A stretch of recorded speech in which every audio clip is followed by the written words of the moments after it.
बिस्मिल्लाहिर्रहमानिर्रहीम। अस्सलाम वालेकुम। मैं हूं गुलफाम चौधरी। आप देख रहे हैं मेरा फेसबुक पेज और यूट्यूब चैनल।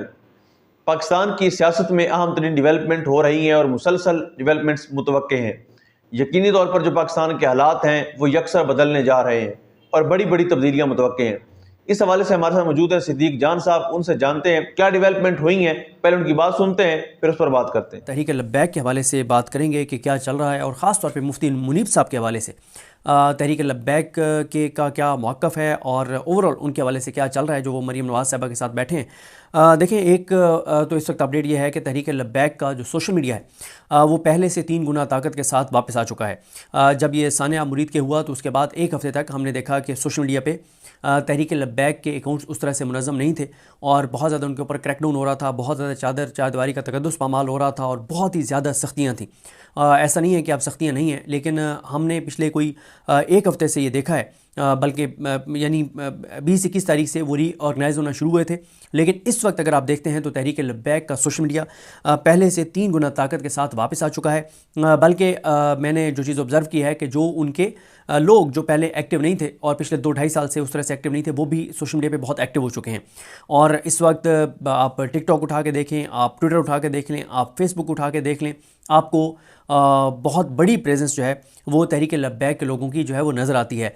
और देखें, ताकत के साथ आप किसी एक जमात को कुचल सकते हैं, आप एक ग्रुप को कुचल सकते हैं, आप चंद लोगों को कुचल सकते हैं, लेकिन आप नज़रिए को ताकत के साथ नहीं कुचल सकते।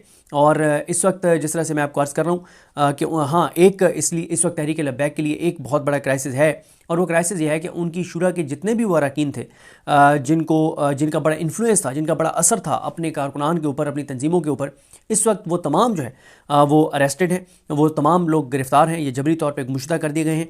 इसलिए जो उनकी सेंट्रल कैबिनेट है, जो उनकी मरकज़ी शुरा है, उनके लोग क्योंकि इस वक्त सामने नहीं हैं, तो इसलिए आपको कोई उनका वाज़े और ठोस एग्रेसिव लाएअमल जो है वो नज़र नहीं आ रहा। और वैसे भी क्योंकि उनके तमाम जो मदारिस हैं और मसाजिद हैं वो सील कर दी गई थी, वो कि उस पर मैं आगे चल कर बताता हूँ कि मुफ्ती मुनीब साहब के हवाले कर दिया गया उनको।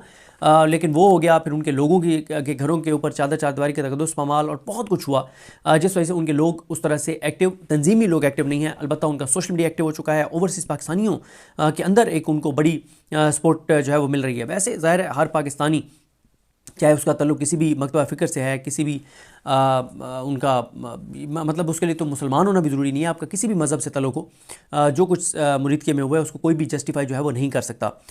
तो यह मामला। एक और ख़बर जो आपने देखा होगा कि एक ख़बर फीड की गई है जिसमें एक आ गया है कि साद रिजवी और अंस रिजवी जो हैं वो वहाँ से भागे थे और वो फ़लानी जगह छुपे रहे, और वहाँ से निकल के फ़लानी जगह गए, फ़लानी जगह से निकल के फ़लानी जगह गए, और फिर वो आज़ाद कश्मीर पहुँच गए। फिर उन्होंने पता नहीं पेंट कोट पहन लिया। पेंट कोट मतलब खुदा के लिए कोई मतलब झूठ बंदा वो बोलता है जिसको पकड़ने में टाइम लगे। जहाँ जिस तरह से उस दिन ऑपरेशन किया गया, यानी IG पंजाब, IG इस्लामाबाद, 30-35 हज़ार की फ़ोर्स और पूरा इस तरह का घिराव। 26 नवंबर और मुरीद के में एक फ़र्क था। 26 नवंबर को जब जो कुछ हुआ उसके बाद लोगों के लिए भागने के रास्ते मौजूद थे, वहाँ से निकलने के रास्ते मौजूद थे, लेकिन मुरीद के में तो ऐसा घिराव था कि कोई परिंदा भी वहाँ से नहीं निकल सकता था, इंसान तो कोई दूर की बात है। तो मैं कम अज़ कम इस स्टोरी को बिल्कुल नहीं मानता कि साद रिजवी और अंस रिजवी वहाँ से भागे। मैं इस स्टोरी को बिल्कुल नहीं मानता। मैंने वैसे कुछ प्रेस रिलीज़ और कुछ शख्सियात के बारे में आपको बताना है कि इस वक्त जो है वो एक तकसीम पैदा हो गई है सुन्नी तंजीमों के अंदर भी। एक वो ग्रुप है और जिसको मुफ्ती मुनीब साहब लीड कर रहे हैं, उसका क्या पॉइंट ऑफ व्यू है, और जो दीगर सुन्नी तंजीमें हैं उसमें कौन कौन है, उनका क्या पॉइंट ऑफ व्यू है, उस पर हम आते हैं। लेकिन शुरू में एक चीज़ आपको अर्ज़ कर दूँ कि यानी उस टॉपिक पर जाने से पहले शुरू में कि मुफ्ती मुनीब साहब के हवाले से ना इस वक्त 2 आ रहा है।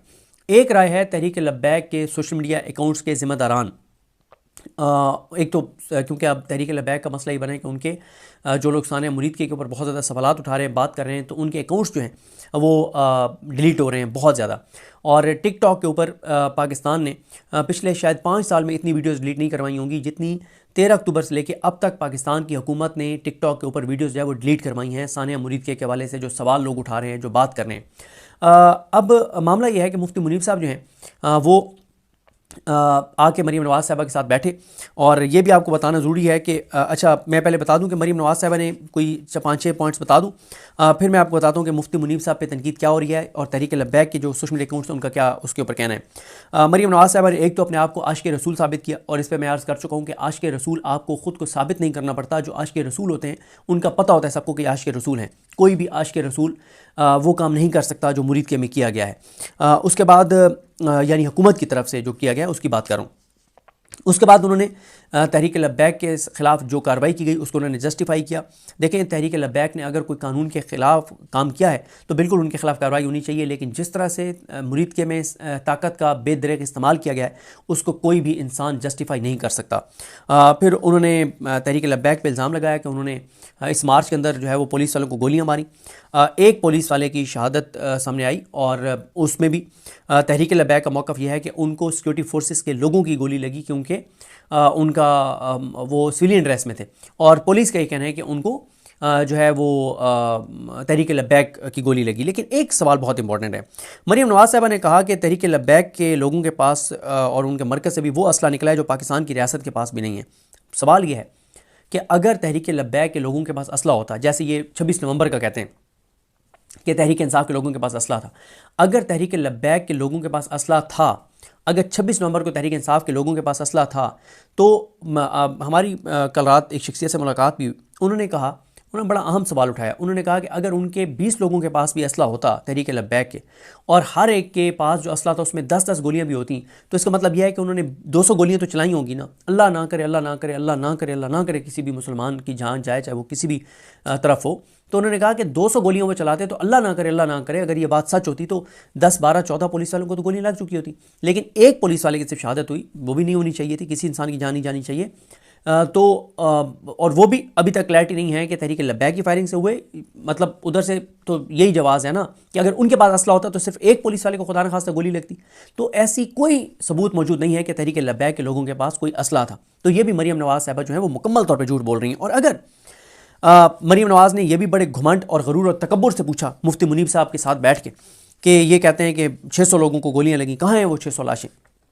भाई मान लेते हैं कि तहरीक लब्बैक वाले झूठ बोल रहे हैं, मान लेते हैं कि पाकिस्तान के लोग झूठ बोल रहे हैं। उन्होंने कहा इमरान खान ने भी ट्वीट किया, जेल से झूठ बोला कि 600 लोगों की जानें गई। मान लेते हैं कि इमरान खान भी झूठ बोल रहा है, तहरीक लब्बैक वाले भी झूठ बोल रहे हैं, करोड़ों पाकिस्तानी भी झूठ बोल रहे हैं। मान लेते हैं आपकी बात कि एक भी वहाँ पे किसी शहरी की जान नहीं गई, आपकी बात मान लेते हैं। ये तो बहुत अच्छी बात है, आप एक जुडिशियल कमीशन बना देना, आप बना दें जुडिशियल कमीशन। उससे कहेंगे जुडिशियल कमीशन ओपन इंक्वायरी करेगा, लाइव ट्रांसमिशन चलेगी सारे चैनलों पे। सुप्रीम कोर्ट के आईनी बेंच के 10 जजेस बिठा देना और उन्होंने कहा जुडिशियल इंक्वायरी कर लें और साबित कर दें, तहरीक लब्बैक को आप झूठा साबित कर दें कि एक भी वहाँ पे शहरी की जान नहीं गई, तो हम आपके साथ होंगे। उसके बाद आप तहरीक लब्बैक का नाम लेने वाले को भी गिरफ्तार कर लें, उनको भी जो उनके साथ आपने हशर करना है करें। आप पहले जुडिशियल इंक्वायरी तो करवाएं। लेकिन बात यह है, अब आप कहते हैं ऑफ कैमरा, आप कहते हैं नहीं जितने तहरीक लब्बैक वाले लोग कह रहे हैं इतने लोगों की जान नहीं गई, लेकिन जानें गई हैं, लेकिन थोड़ी लोगों की गई हैं। भाई अगर एक भी मुसलमान की जान गई है तो फिर अल्लाह ताला तो यही कहता है कि एक इंसान का कत्ल पूरी इंसानियत का कत्ल है। तो जिसने एक की भी अगर किसी ने जान लिया तो उनके जी बिल्कुल, जिस तरह से आपने सिद्दीक जान साहब को सुना कि आइंदा आने वाला जो हफ्ता है, ये चंद दिन है, ये पाकिस्तान की सियासत में कितने अहम है और इसमें जो पाकिस्तान की सियासत है उसमें कितनी बड़ी तब्दीलियां मुतवक्के हैं। अल्लाह पाक वतन अजीज़ का हामी व नासिर हो। पाकिस्तान जिंदाबाद।